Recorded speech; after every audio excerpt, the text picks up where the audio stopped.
Ողջույն, բարի գալուստ։ Այսօր պատրաստում եմ հավի կրծքամսով ռուլետ։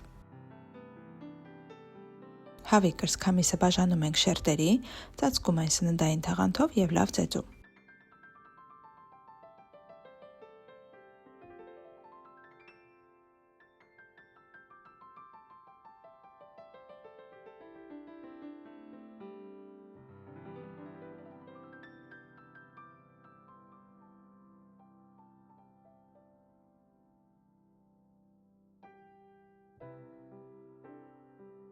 Որից հետո վերցնում ենք 1 թեյի գդալ աղ, 1 թեյի գդալ կարմիր պղպեղ և կես թեյի գդալ սև պղպեղ։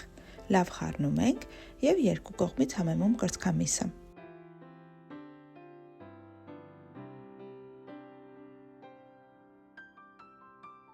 Մեկ ճաշի գդալ ձիթայուղով և մի փոքր կարագով տապակում ենք մանր կտրատած սոխը, ավելացնում ենք սխտորը,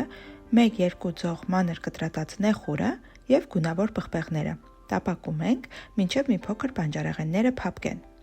Համեմում ենք նույն համեմունքներով, որով համեմեցինք կրծքամիսը։ Տեղադրում ենք տապակած բանջարեղենը կրծքամսի վրա, ավելացնում քերած պանիր և փաթաթում կրծքամիսը ռուլետի նման։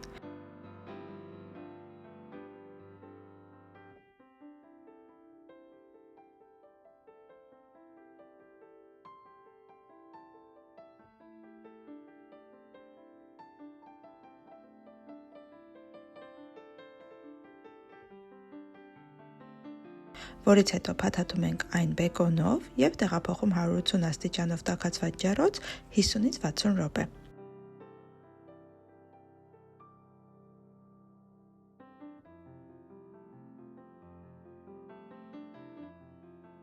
Անչափ համեղ ռուլետը պատրաստ է։ Բարի ախորժակ։